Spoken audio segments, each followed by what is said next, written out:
গতকাল যখন গোটা দেশের নজর ছিল আরজি কর মামলার দিকে, তখনই বড় নির্দেশ কলকাতা হাইকোর্টের। বসিরহাট আদালতের বিচারককে হেনস্থার অভিযোগে এবার কড়া পদক্ষেপ কলকাতা হাইকোর্টের। বসিরহাটের দুই বার অ্যাসোসিয়েশনের সভাপতি, সম্পাদক সহ পদাধিকারীদের বিরুদ্ধে রুল জারি করেছে উচ্চ আদালত। জানা যাচ্ছে 4 সপ্তাহ পর এই মামলার পরবর্তী শুনানি রয়েছে কলকাতা হাইকোর্টে। বিচারপতি দেবাংশু বসাক এবং বিচারপতি মোহাম্মদ সাব্বার রশিদির ডিভিশন বেঞ্চ আদালত অবমাননার অভিযোগে এই রুল ইস্যু করার জারি নির্দেশ দিয়েছেন। সম্প্রতি বসিরহাট আদালতের অতিরিক্ত জেলা বিচারকের বিরুদ্ধে দুর্নীতির অভিযোগ এনে তাকে অপসারণের দাবিতে সরব হয়েছিলেন বসিরহাট আদালতের শতাধিক আইনজীবী থেকে শুরু করে ল ক্লার্ক।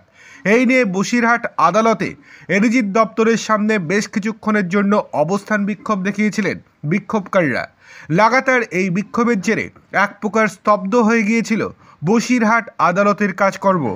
এই ঘটনার ভিডিও রেকর্ডিং জমা দেওয়া হয় আদালতে, যা নিয়ে স্বতঃপ্রণোদিত আদালত অবমাননার মামলা দায়ের করার অনুমতি দিয়েছিলেন কলকাতা হাইকোর্টের প্রধান বিচারপতি টি.এস. শিবগানাম।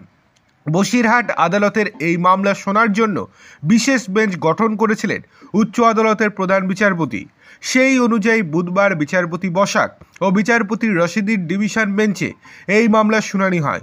শুনানি চলাকালীন হাইকোর্টের এজলাসে এই হেনস্থার ভিডিও রেকর্ডিং চালান দুই বিচারপতি। তারপরেই বসিরহাট বার অ্যাসোসিয়েশনের সভাপতি এবং সম্পাদকের বিরুদ্ধে আদালত অবমাননার রুল জারি করা হয় গতকাল। এই ঘটনার পরিপ্রেক্ষিতে তাদের কাছে ইতিমধ্যেই জবাব চেয়ে পাঠানো হয়েছে। এছাড়াও অভিযুক্ত আইনজীবীদের সম্পর্কে তথ্য চেয়ে পাঠিয়েছে কলকাতা হাইকোর্ট। আদালতের নির্দেশে এদিন উপস্থিত ছিলেন বার কাউন্সিলের সদস্য প্রসূন দত্ত।